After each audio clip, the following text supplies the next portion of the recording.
エッグマンです。魔法使いです。今回は、ドン・キホーテで買った無限ゲップパウダーというものに挑戦していきたいと思います。イエーイ！ではやっていきましょう。はい、ということで準備が整ったのでやっていきたいと思います。無限ゲップパウダーという題名なんで、本当に無限に続くのかということを、実験していきたいと思います。はい、俺は絶対耐えてみせる。行くぞ。僕は心配ですけど頑張っていきましょう。3、2、めっちゃ怖い。1、いきます。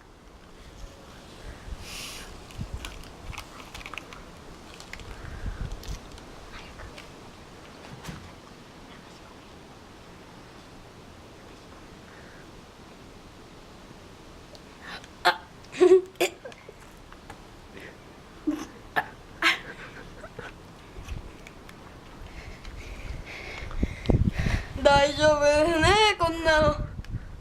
一袋じゃね、こんなゲップ出るわけないですよ。最初ね、行った時にね、膨らむんですよ、粉が。ちょっとこれ胸が苦しいっすね。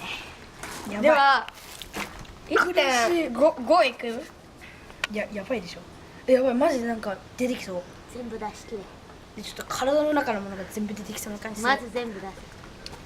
うまかった。お、出ないなんかゲップ出ない。苦しい。苦しい。なんかじゃあもう一枚行こうよ。キモい。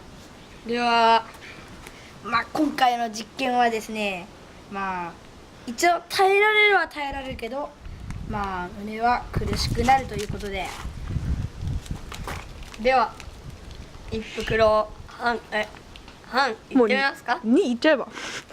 2いっちゃいますか。いやちょっと2ってゲボっといこう。2ちょっとね、ちょっとギボッじゃあ 1.5 いきます。 1.5いって。では行ってみましょはい、どうぞ。はい。う。1.5 だぜ、行くぜ。よっしゃ、頑張っていこう。3、2、何そわそわ。